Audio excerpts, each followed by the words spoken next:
Malipayong dayong kilom-kilom Sugbo, Kabisayan ug Mindanao. Uban ni CB og ni Dr. Iris gikan diri sa Bukirang Barangay sa Kasili sa Konsolasyon, kini si Leo Lastimosa. Magpasalamat ninyo sa inyong pagpadayon namo sa inyong tagsa-tagsa ka mga Pinoy-anan karong dayong kilom-kilom.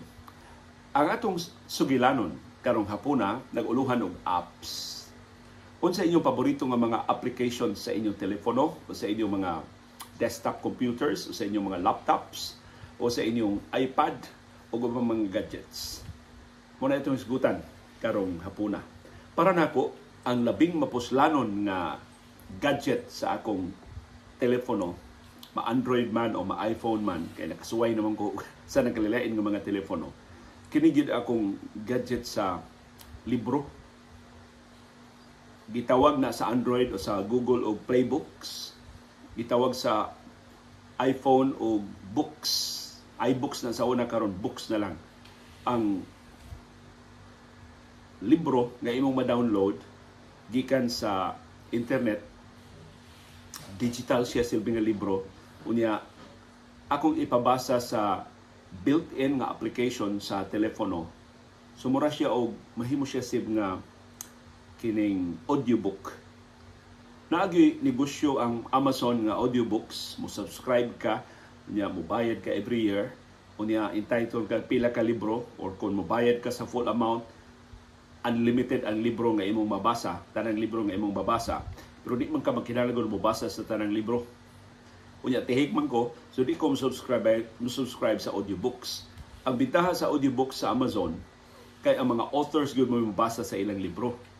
Of course, ganahan ka mabasa sa mga libro ni J.K. Rowling, pero kung siya mabasa siyang kaugalingong libro, murag di kay kaganahan. Labi na nga, di man sila mga announcer, di man sila mga broadcasters, di man sila trained actors. So ang ilang tingog dili sama ka nindot sa ilang sinuwatan. Pwede saway, no? Although na ay mga authors nga maisa kay mo basa sib. Naiuban sa audiobooks nga i-dramatize nila ang libro. So ipabasa nila og kanang professional nga actor gyud o professional gyud nga voice actors or voice actresses, unya nindot yung kayang paminahon, pero i-dramatize ba? Lain-lain nga tingog o mag-usab-usab ang ilang tingog, murang Marlon Bilieta nga depende sa karakter, usbo nila ang ilang tingog kung bata, kung tiguang, kung babae, kung lalaki. Pero kining audiobooks nga akong gipasabot nga libre, why bisan unsa nga bayad, why subscription, why expiry, mahimo ka mobasa bisan pila ka libro, mahimo ka mobasa libro kadlawong dako, mahimo ka mobasa libro udtong tutok, mahimo kang mobasa og libro sa lawom ng gabi, kana dayon na nimong katuog, why magbuot nimo kanu sa ka mobasa sa libro. Built-in nga application sa iPhone o sa Android. Naay mga built-in nga voice application kanang gitawag nila TTS, kanang text to speech. Nagikan sa text iyang basahon, iya imong mabati ang speech, ang sound na sa gibasa nga content sa imong application. So duha ni ka application nga imong iparis. Mag-download ka og digital nga libro sa imong app, sa Playbook or sa books sa iPhone o sa Android. Unya imong ipabasa sa laing application nga built-in ra ni nga mga application sa Android o sa iPhone. Di kailangan mo bayad. Pero ang built-in nga applications mura og robot ug tingog. So kailangan kang mo download og voice nga arang-arang. So kung paborito nga voice sa Android ay Ivona o Ivona. So ano ni pa-pronounce? I-download niyo ng Ivona, pero di na siya compatible sa bago nga mga Android. Compatible na siya sa karaan nga mga Android. So perting nindutas tingog ni Ivona. Murag yun og babae, tinuod nga babae nga mo basa sa imong libro, how kay tingog sib, mahimong imong paspason og basa si Ivona, mahimong hinay kayo iya pagbasa sa imong libro. So ikaw ra magbuot kay robot man ni si Ivona, di ba na siya tinuod nga tao. Sa iPhone, si Iris mo ay nagtudlo nako nga kinanidutan nga tingog sa iPhone kini si Alex. Ang tingog ni Alex I think is 800 MB kapin, so dulan usa ka gigabyte. Pero dako naman kay kapasidad sa iPhone. So imong i-download si Alex, libre ra na. Nay mura og library of voices ang iPhone, pili ra ka dito American English. Tan-aw ni mo dito si Alex, mo kinadak-an o voice file dulan 1 gig. Siya mo most human-like, human sounding na sa tanang mga tingog sa iPhone. Robot gihapon si Alex pero murag gid siya tinuod nga tao. Unya mahimo nimong hinayon sa siya pagbasa, mahimo sa siya nga paspas ang pace sa iyang pagbasa. So ingon ana ang nakanindot ini mo nga voice ano siya tawag siya, mga voice files sa iPhone o sa Android. So nakahuna-huna kong share ninyo ini mong app. Maghisgot ang dugang apps karong taon. Pero kini mo akong paboritong app para nako mo this is the most productive, unya libre, wa kay bayad. Unsa may imong pangayoon pa. Kay ganina naka-download ko sa bagong libro ni John Grisham. Si John Grisham doon ay bagong libro na iyang sequel sa The Firm. Katong una gid niyang libro nga popular kaayo gihimuan ganitong pelikula. Doon ay sequel gitawag og The Exchange. Gipagawas ning libro 2 days, 3 days ago. Nakakuha na ko og file. Ayaw na lang ko pangutana gid sa ko pagkuha. Basta wa sa bayad. So nakatikas ko ni John Grisham SIP. Pero dito gud sa Estados Unidos, ilan ang gi-allow ang personal use. Mo download ka for personal use. Unang mo i-download unya imong ibaligya, imong negosyohon, pirate na nga nimo ana, namirata na ka, nangawat na ka og content. So pasayloan ni John Grisham, makabasa ko siyang libro nga libre. Pero di na ako na-i-share, di na ako na-ibaligya. Ako na i-share ni Iris ug sa suod na ko nga mga higala nga hibaw ko ganahan ni John Grisham. Pero ako sa silang pasidanan, ayaw ninyo ibaligya, ayaw ninyo i-share, ayaw sa ninyo pangwartaha kay madao ta. Doon na sukaranan si John Grisham pagkihan na to. So i-download na ko sa libro, dire na ko gi-download sa akong iPhone. Gikan sa pag-download, ako siyang ibutang og library. So mo ni series na ni of applications nga akong ihatag ninyo aron na doon na mo inyong kaugalingon nga library. So tanang e-books, kini tanang digital books nga ako na download, akong ibutang og library. Ang usa ka e-book mga 1 MB, 1.8 MB, ang kinadak-an nga e-book kanang tag-as kaayo kanang mga biography sim, doon mo abot og 5 MB, doon 10 MB, pero doon na mga pictures. Nasa application nga mo reduce anang gidak-on sa imong libro, kuhaon nimo ng pictures. Di man ka mo basag pictures kay sound naman ang imo paminahon. So kuhain na sa tanang pictures, kuhain na sa tanang graphs ang libro aron mo nipis siya pag gamay pag-ayong iyang file. Kunya ibutang na ko siya sa library. Ang akong library, akong gipaagi sa Google Drive. So libre ning tanan ha, wa ni bayad ang tanan ng mga applications nga akong gigamit. Familiar ko sa mga applications sa Google kay tungod sa kalibre. Kay ang uban doon ang may bayad. By the way, usa sa mga apps nga nindot kay mo convert o mga libro from PDF to EPUB to MOBI o uban pa nga mga formats ang Kalibre. Libre sa nang Kalibre. I-download ang Kalibre, ma-iPhone man, ma-MacBook man, ma-Windows man ang imong operating system. Magamit nimo ang Kalibre pag-convert sa imong libro, pag-usab sa format sa imong libro ngadto sa mohaom sa imong reader.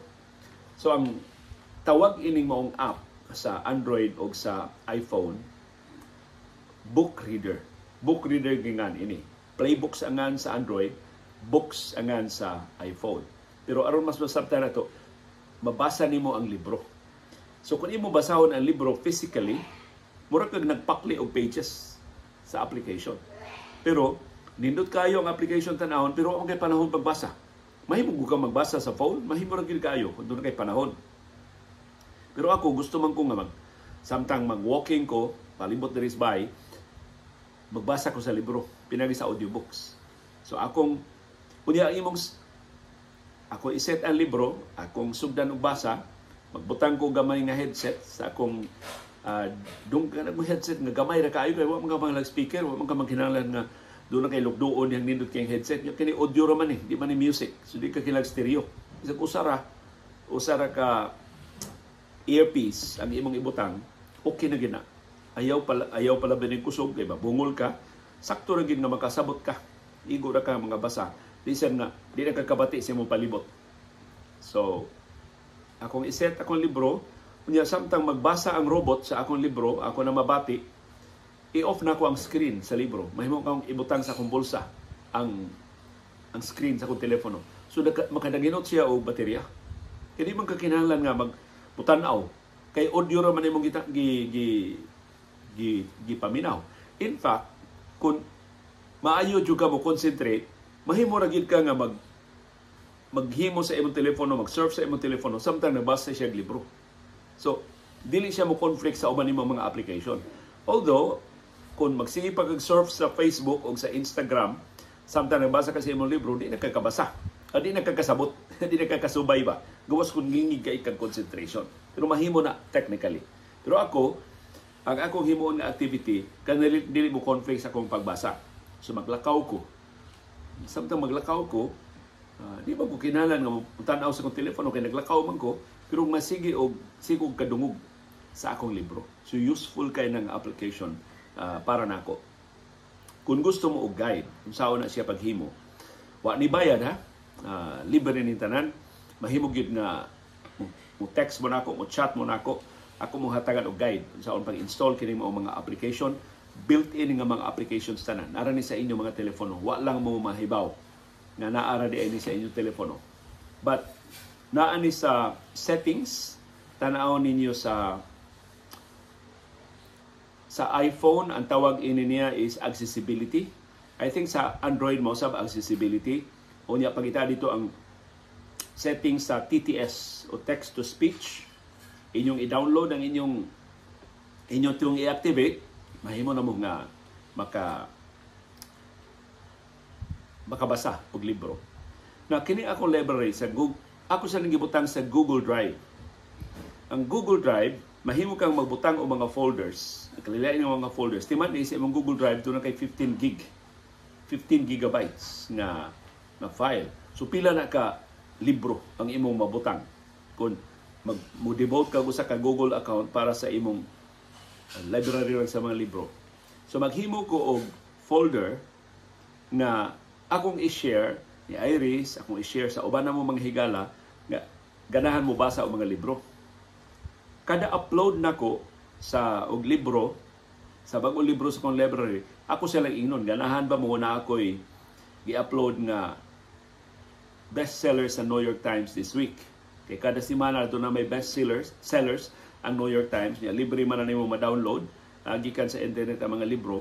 Basta usa ra ka kopya, dili nimo i-negosyo.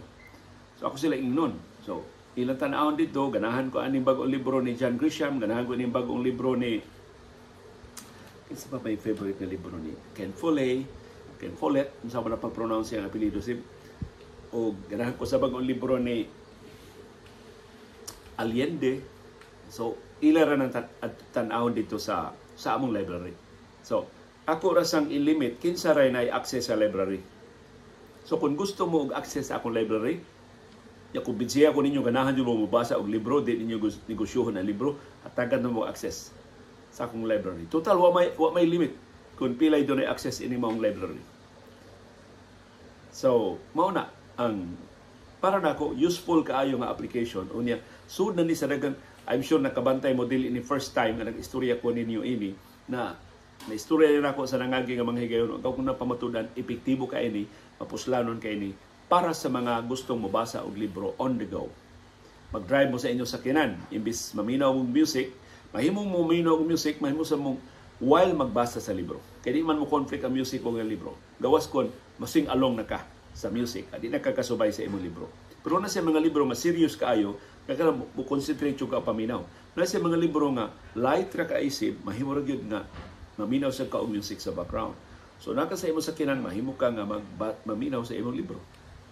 Pila ka oras ang iyong biyahe, daghan-daghan ang pages sa libro nga imong mabasa. Unya, doon na kay gibuhaton, i-off nimo ang katong book reader, ipuso nimo imong headset, inigbiyahe na sa nimo doon na sa bakanting panahon or mag-walking na sa kagbalik, balik sa tunaw tao nimong headset, imo sa tong paandaron ang imong book reader nga application, basa na sa kaog libro. Asa ka ni hunong adto sa mo sumpay ug basa ang libro. Dili siya mo balik sa page 1, dili siya mo advance og pages. Asa nimo siya gihunong adto siya mabasa sa start sa page. Katong specific page nga imong gihunungan. So kung ihunong ka tunga sa page, inigresyon na basa adto siya basa sinugdanan sa page. Pero mahimo ka mo skip og pages. So convenient kay ini nga application. Munay akong favorite nga application sa akong telepono. Unsa may inyong favorite nga application? Lain akong favorite nga application sa akong pagsuwat og akong column sa Freeman, sa akong pagsuwat og mga articles, sa akong pagsuwat og mga pahimuon ko statements on certain issues, ang akong gamiton ang Google Docs. Kaya ang Google Docs libre, nga online siya. So mahimong ari ko magsugod og suwat sa akong laptop, akong tiwason og suwat sa akong telepono, magbiyahe nako, maglakaw nako, or adto ko og laing lugar. Mahimo ra siya magsaw-saw sa lain-lain nga mga gadgets, or akong pasawon sa iPad. Si Iris na may iPad, so mahimo ra ko mag-create og akong account sa Google dito sa iPad. Ang Google Docs ma-access nako dito.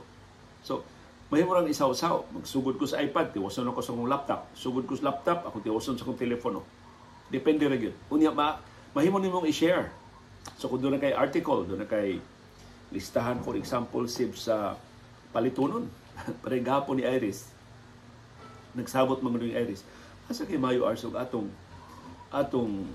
negosyohon ng imong mga gi-bake ba? Kaya ganahan magani sa Iris og baking. Kunya, kasagaran sa among gipatilaw ining iya mga bake products, ingon, haskang lamia ning mga produkto ni Iris. So yan ka na to Ars, ato ning negosyohon.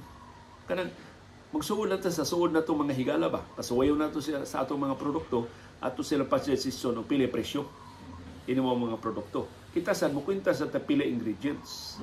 So, iniglista na ko sa mga ingredients, iglista na ko sa katong mga prices na i-suggest nga mga prices.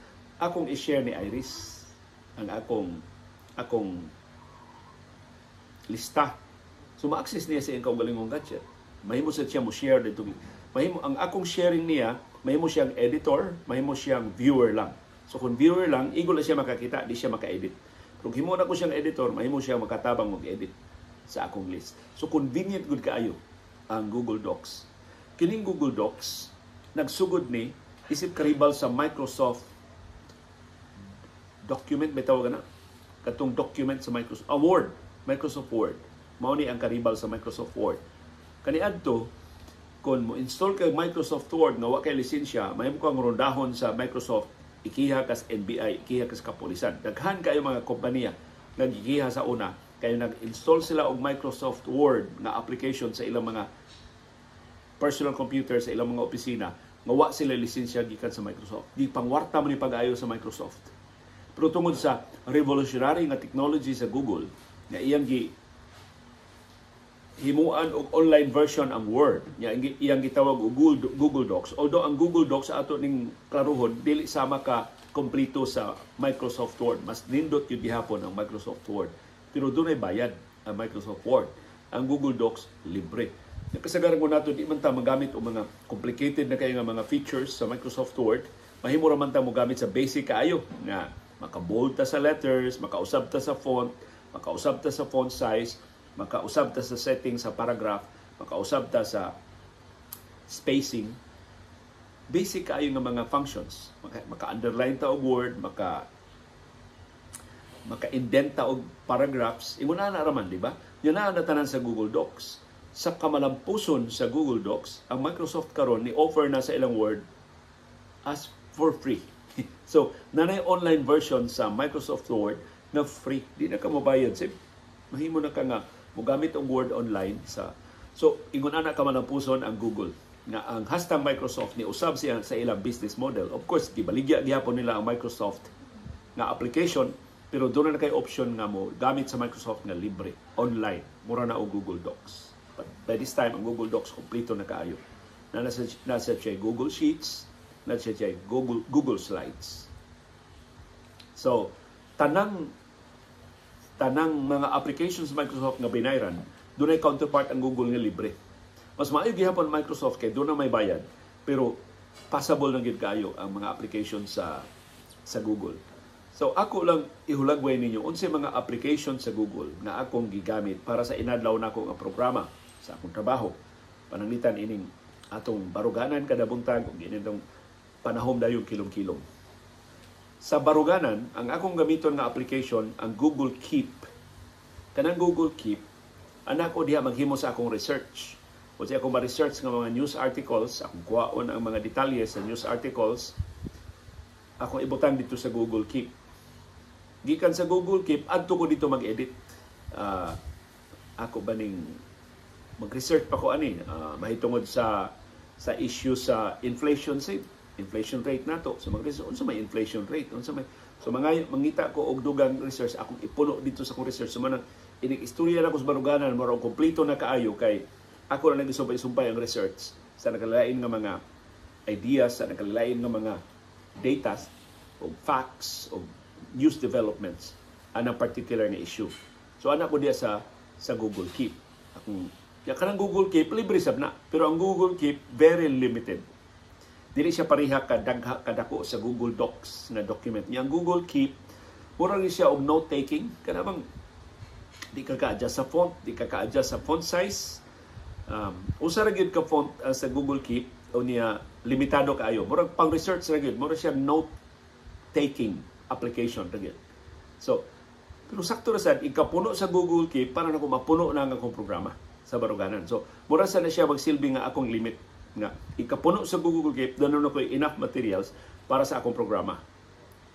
So, gikan sa Google Keep sa ari na ko trabahoon sa akong laptop, ang akong gamiton na lain nga laptop para sa akong broadcast, maabli mo sa nako ang Google Keep dito. So, di na ko kailangan mag-copy and paste, kana bitaw magbalhin-balhin pa og file. Ang akong online applications nga gigamitan sa akong research, mao ra siya akong basahon sa akong laptop, inig himo na nako sa aktual nga program. So, dili kayo lisod, dili kayo daghan og trabahoon. Usa nimo ka note taking, mahimo nimo nga mao sa imong gamiton nga notes nga imong basahon. So di pa rin sa una nga ibalhin nimo og mga files. So sayon convenient kayo ang Google Docs o Google Keep nga mga applications para sa pagsuwat nimong mga artikulo, pagsuwat nimong tag-as nga mga articles or suggestions or essays na mga assignment nimo sa eskwelahan or sa imong trabahoan. And I'm sure daghan na kayo mga trabahoan nagamit na ang Google Docs o Google Keep sa inadlaw nila nga mga gibuhaton. Kung wa pasway, I assure you, helpful kayo, makatabang kayo sa imong mga gibuhaton.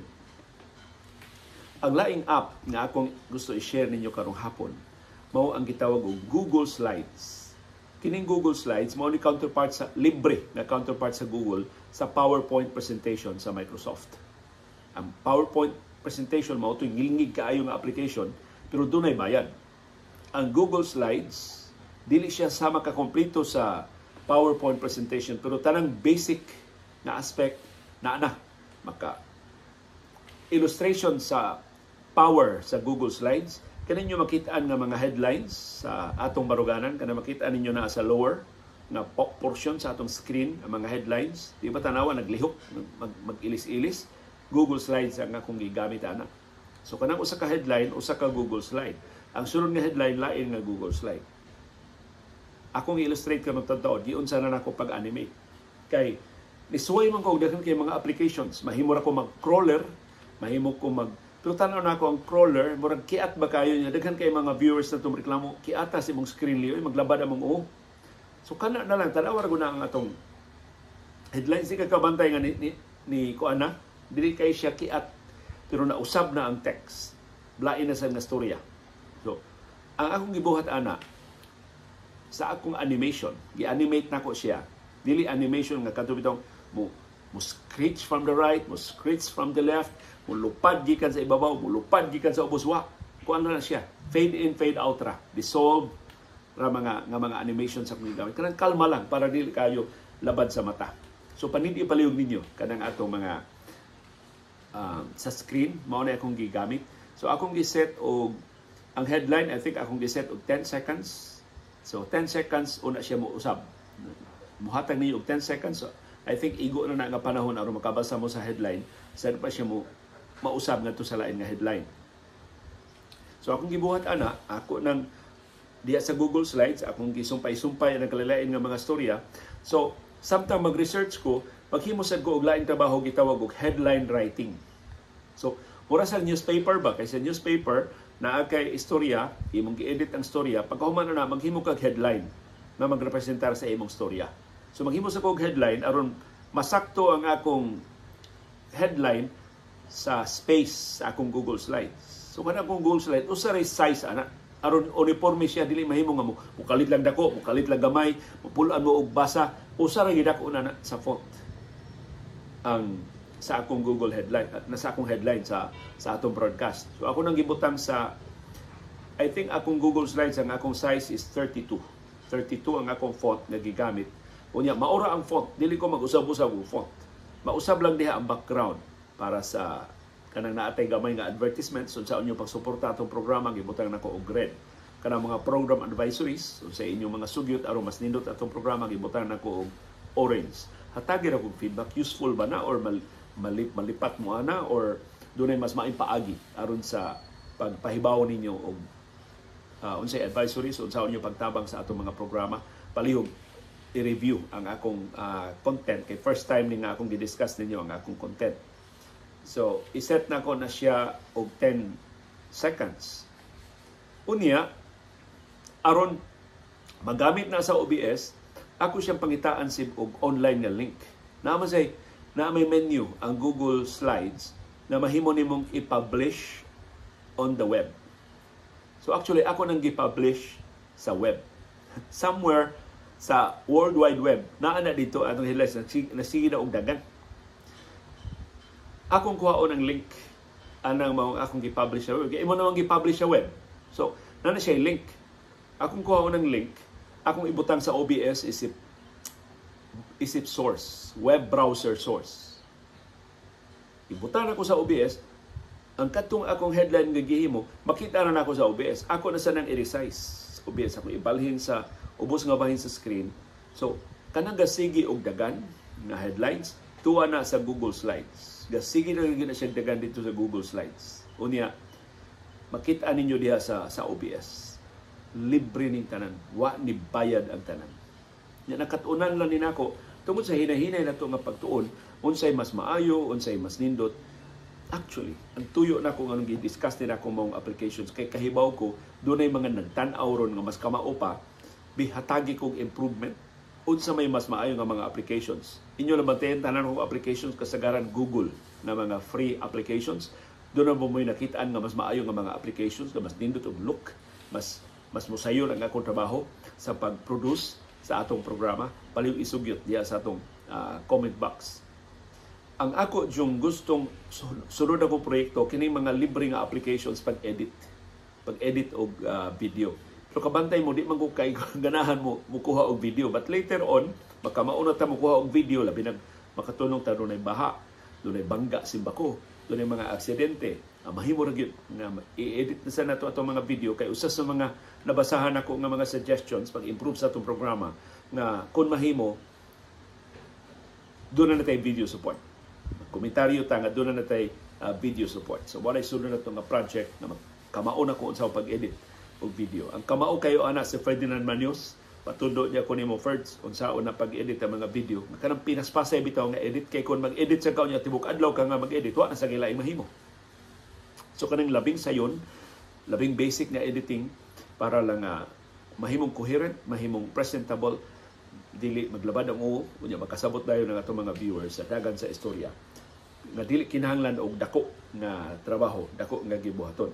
So akong nahibaw-an ni gikan nilang Jane Abella, gikan sa akong mga kauban sa ABS-CBN kaniadto nga involved sa marketing, involved sa video production, mao nga aron masayon nga i-edit, i-shoot, edit. Mura kang nag-shoot nga imo nang gi-edit daan. So imo nang giplano daan na imong shoot, di ka lang shoot bitaw nga pataka lang, maglihok-lihok pa imong kamera. Mag-shoot ka nga kanang shoot edit na. Kung sa imong gi-shoot, mao na to ang imong ipresenta para kung mahimo wa na lang editing o minimal na lang kaayo ang editing na himuon. So mao na ang pipila sa mga paborito nako nga applications nga akong gigamit dili para kiat-kiat kundi para pagtabang nako sa akong trabaho. Of course nako yung mga applications nga pag usik-usik sa oras kato atong gisgutan sa una nga mga addictions nato sa atong bakante nga mga oras. Pero kininta ng applications nga akong gisgutan, I assure you, mao ni labing productive, mao ni labing helpful nga mga application sa akong trabaho sa akong inadlaw-adlaw nga mga gibuhaton. Unsa may inyong paborito nga mga apps? Unsa may labing mapuslanon nga apps na inyong nagamit sa inyong telepono, sa inyong laptop, sa inyong desktop, sa inyong mga gadgets o guban pa ninyo nga mga inadlaw nga mga kalihukan o mga gibuhaton.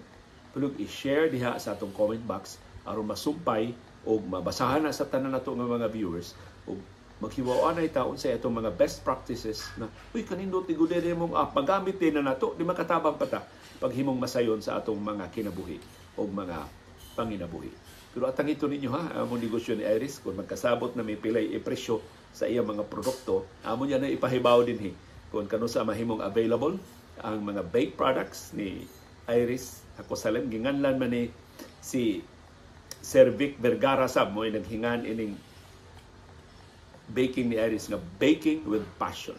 So mananghod ning Sir Vic na among gamiton ng baking with passion isip latest venture na mong Iris aron nga kining iyang paglingaw-lingaw, pag-bake sa iyang paborito nga mga produkto among ika-share ngadto sa atong mga viewers ngadto sa gusto nga motilaw ining lamian kay niya nga mga produkto. Basta si CB dili makakaon og cookies kay dunay chocolate. Basta dunay chocolate siya dili ka pakanon. Pero ang ubang produkto ni Dr. Iris, ang iyang biscotti, ang iyang cheesecake, ang banana bread, sir ka pwede sir kay dunay siya chocolate. Ang uban pa ng mga produkto. Pero ang cheesecake o ang biscotti, si CB may una-una og kaon. Kini kung mag-bake ni Dr. Iris kanang tanang mga bake products ni Dr. mag-atang na si CB tungod sa kahumot sa among kitchen samtang mag-bake si Dr. Iris. Daghang kay salamat sa inyong pagpaminaw sa atong sugilanon karong hapon na naguluhan og apps. Uban ni Dr. Iris, uban ni CB, kini si Leo Lastimosa. Gikan diri sa Bukirang Barangay sa Kasili sa Konsolasyon. Magpasalamat sa ninyo sa inyong pagpaminaw sa atong panahom. Dayong kilong-kilong. Thank you very much, CB Girl.